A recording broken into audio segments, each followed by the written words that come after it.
नमस्कार दोस्तों, आपका स्वागत है आपके अपने YouTube चैनल में। और मैं आपके लिए लेकर के आया हूँ BSNL और MTNL से जुड़ी हुई सभी लेटेस्ट अपडेट। आज की खबरों में हम जानेंगे BSNL से जुड़ी हुई और MTNL से जुड़ी हुई जितनी भी लेटेस्ट अपडेट हैं उनके बारे में, और साथ ही हम देखेंगे BRS ऑप्टीज की, रेगुलर एम्प्लॉयज़ की और कस्टमर्स से जुड़ी हुई सभी लेटेस्ट अपडेट। तो अगर आप चैनल पर नए हैं तो वीडियो को लाइक करें, वीडियो के नीचे दिए हुए रेड कलर के सब्सक्राइब बटन को प्रेस करें और घंटी के निशान को सेट कर दें ऑल पर। ये एकदम फ्री है, मुफ्त है, निःशुल्क है और जीरो इसका सब्सक्रिप्शन चार्ज है, मतलब आपसे कोई भी चार्ज नहीं लिया जाता है। तो शुरुआत करते हैं वीडियो की बिना किसी देरी के। चेन्नई BSNL ने 9 सितंबर को ओपन हाउस सेशन आयोजित किया है। तो आपको हम बता दें कि यहाँ पर एक कस्टमर्स के द्वारा ये कंप्लेंट की गई कि वो पिछले 3 साल से कोशिश कर रहा है लेकिन उसे अभी तक ब्रॉडबैंड का कनेक्शन नहीं मिला है, जिसके परिणाम स्वरूप आप यहाँ पर देख सकते हो कि एक प्रेस विज्ञप्ति में BSNL टेलीफोन के मुख्य महाप्रबंधक BK संजीव ने कहा कि ग्राहक अपने क्षेत्र से संबंधित नंबर डायल कर सकते हैं या फिर अपनी शिकायतों के बारे में SMS और व्हाट्सएप संदेश या फिर ईमेल भेज सकते हैं। ओपन हाउस सत्र का विवरण सोमवार को chennai.bsnl.co.in पर उपलब्ध कराया जाएगा। वहीं दूसरी तरफ देखा जाए तो BSNL के बाद अब SBI ने पेश की है अपने कर्मचारियों के लिए स्वैच्छिक सेवानिवृत्ति योजना। तो क्या है ये स्वैच्छिक सेवानिवृत्ति योजना BRS? तो आपको बता दें कि 30,190 कर्मचारी हैं बैंक के, और आप यहाँ पर मार्च 2020 तक SBI में कर्मचारियों की कुल संख्या 2,49,000 है, जो साल भर पहले 2,57,000 थी। इससे पहले सार्वजनिक क्षेत्र की कंपनी BSNL भी अपने कर्मचारियों के लिए यह योजना ला चुकी है। इसको लेकर विपक्ष केंद्र की मोदी सरकार पर निशाना साधता रहा है। यहाँ पर आप देख सकते हो कि बैंक ने BRS योजना का मसौदा तैयार कर लिया है और निदेशक मंडल की मंजूरी की प्रतीक्षा की जा रही है। प्रस्तावित योजना दूसरी पारी टैप BRS 2020 का लक्ष्य बैंक की लागत में कमी लाना और मानव संसाधन का अधिकतम इस्तेमाल करना है। यह योजना हर वैसे स्थायी कर्मचारियों के लिए जिन्होंने बैंक के साथ काम करते हुए 25 साल बिता दिए हैं या फिर जिनकी उम्र 55 साल है। योजना 1 दिसंबर को खुलेगी और फरवरी तक उपलब्ध रहेगी। उसके बाद BRS आवेदन स्वीकार नहीं किए जाएंगे। तो आप यहाँ पर देख सकते हो कि 1 दिसंबर से और फरवरी मंथ तक के लिए BRS आ रहा है। और हालांकि BSNL में 58 ईयर तक के कर्मचारियों को 50 से लेकर के 50 साल से अबव कर्मचारियों को BRS लेने की सुविधा थी, लेकिन यहाँ पर इनकी उम्र 55 साल बताई जा रही है। और इसमें सबसे खास चीज़ कि यहाँ पर BRS SBI के सभी कर्मचारी जो कि 55 साल से ऊपर हैं या फिर जिन्होंने 25 साल की सर्विस कर ली है, दोनों को ही BRS लेने का हक दिया गया है। वहीं MTNL ने 2015 और जुलाई 2020 के बीच में 2,69,000 कर्मचारियों ग्राहकों को खो दिया है, यानी कि सिर्फ और सिर्फ 46,000 ग्राहक ही नए जोड़ पाई है, जबकि 2,69,000 ग्राहक उन्होंने खो दिए हैं या फिर उनकी सर्विसेज छोड़ करके चले गए हैं। तो इस तरह से जब RTI लगा करके जब आप पूछा गया तो दक्षिण मुंबई के एक सांसद द्वारा जब ये दायर किया गया RTI, तो उसमें ये रिजल्ट सामने आया है।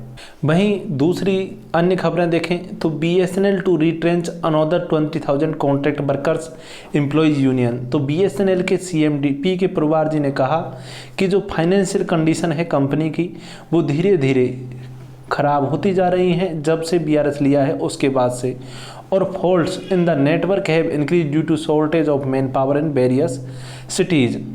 तो जो बहुत सारे शहर हैं, गांव हैं, वहाँ पर BRS लेने के बाद में फॉल्ट बढ़ते जा रहे हैं और वहाँ पर सर्विसेज धीरे धीरे ख़राब हो जाती है।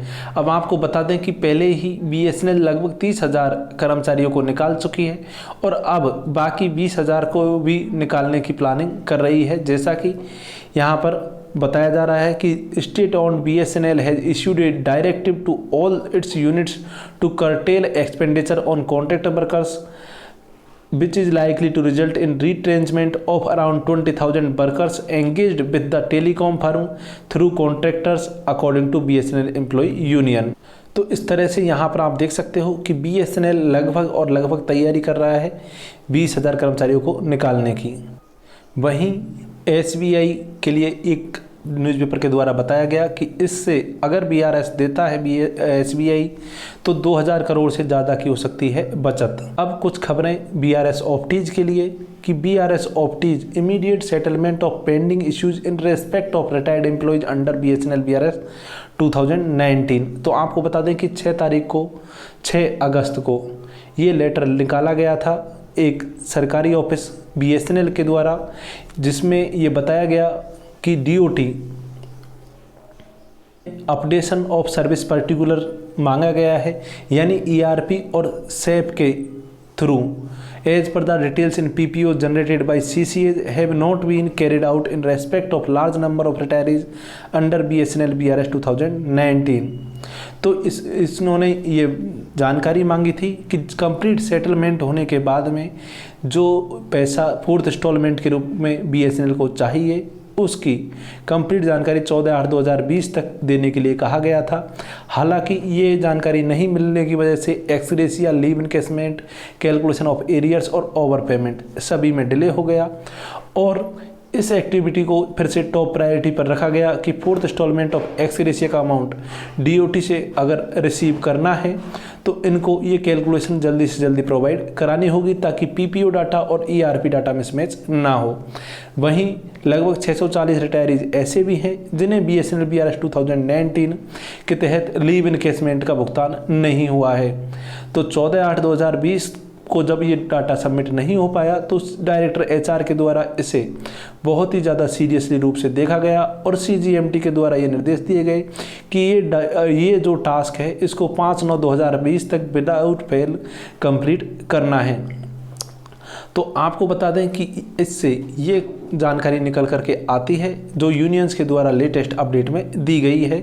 वहीं अब जल्दी ही होने वाला है BSNL और MTNL का असेट मोनेटाइजेशन, इसके लिए भी लेटर जारी कर दिया गया है और 20/8/2020 को और 19 अगस्त 2020 को ये जो आसपास यहाँ पर जो मीटिंग हुई थी उसमें ये डिसीजन लिया गया था और उसका क्या रिजल्ट रहा है। तो यहाँ पर आपको बता दें कि जल्दी ही इसके लिए अब BSNL और MTNL असेट्स का मोनेटाइजेशन करने वाला है और इन्होंने किस तरह से और कहाँ पर कितना असेट का मोनेटाइजेशन किया जाएगा तो उसकी भी लिस्ट यहाँ पर उन्होंने जारी कर दी है। वहीं ये जो लिस्ट है ये है वो PSUs की जिनको RTI के थ्रू पता चला है कि जो होने वाली है प्राइवेटाइज। तो यानी कि यहाँ पर आप देख सकते हो public sector undertaking in which the government of India pursuing strategic disinvestment. तो यहाँ पर इनकी सभी की आप लिस्ट देख सकते हो कि कौन कौन सी कंपनियाँ हैं, जिनमें से काफ़ी कंपनियाँ जो कि काफ़ी फ़ायदे में थी उनका भी अब प्राइवेटाइजेशन किया जा रहा है। तो यहाँ पर BPCL है, कॉनकोर है, HPL है, इसके अलावा एयर इंडिया है। तो इन तरह से टोटल 26 कंपनियों के यहाँ पर नाम दिए गए हैं।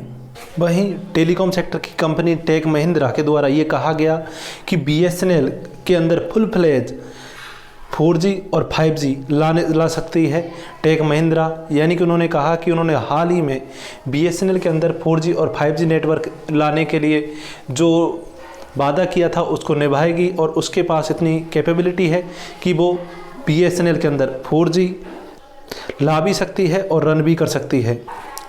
वहीं पर आपको बता दें कि लेटेस्ट अपडेट के अनुसार अब जल्दी ही आने वाला है BSNL के अंदर ऑनलाइन अटेंडेंस सिस्टम। केरल में तो ये शुरू भी हो गया है और अन्य स्टेट्स में भी ये जल्दी ही लागू होगा।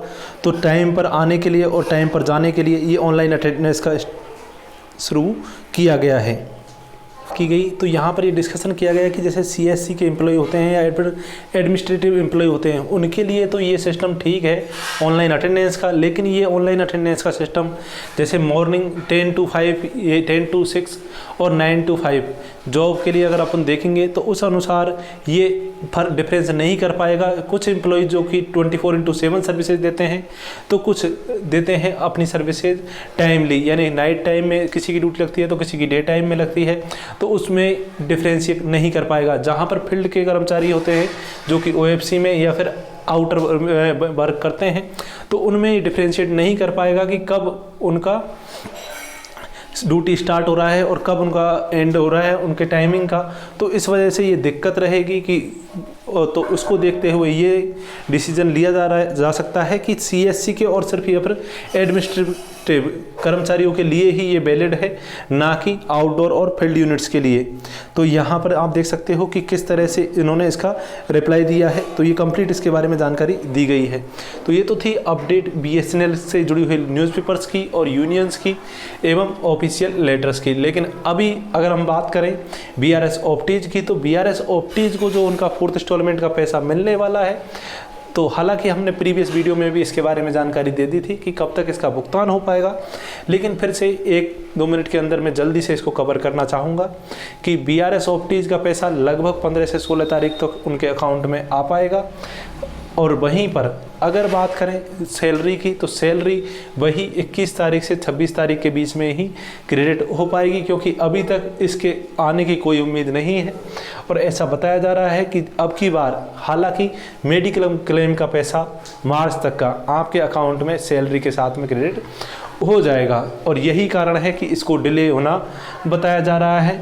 अगर हम बात करें कॉन्ट्रैक्टर वर्कर्स की, तो कॉन्ट्रैक्टर वर्कर्स की जो लगभग 15 से 16 महीने की सैलरी बकाया है, उसमें से 2 से 3 महीने की सैलरी आपकी इस महीने क्रेडिट होने के चांसेस हैं, जैसा कि मीटिंग के अंदर और जब स्ट्राइक की गई थी कॉन्ट्रैक्टर वर्कर्स के द्वारा तब बताया गया था। वहीं बीएसएनएल 4G को लेकर के टेक महिंद्रा का कहना है कि वो ITI के साथ में मिलकर के ला सकती है बीएसएनएल MTNL 4G, और साथ ही बीएसएनएल और MTNL का मर्जर करके 5G का रोड मैप भी तैयार किया जाएगा। उन्होंने कहा कि वो ITI और एक जापानी कंपनी के साथ मिलकर के ऑल इंडिया लेवल पर फुल फ्लैग रूप से बीएसएनएल 4G लाने की तैयारी कर रही है।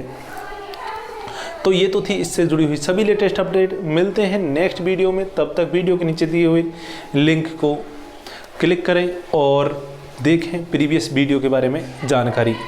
धन्यवाद।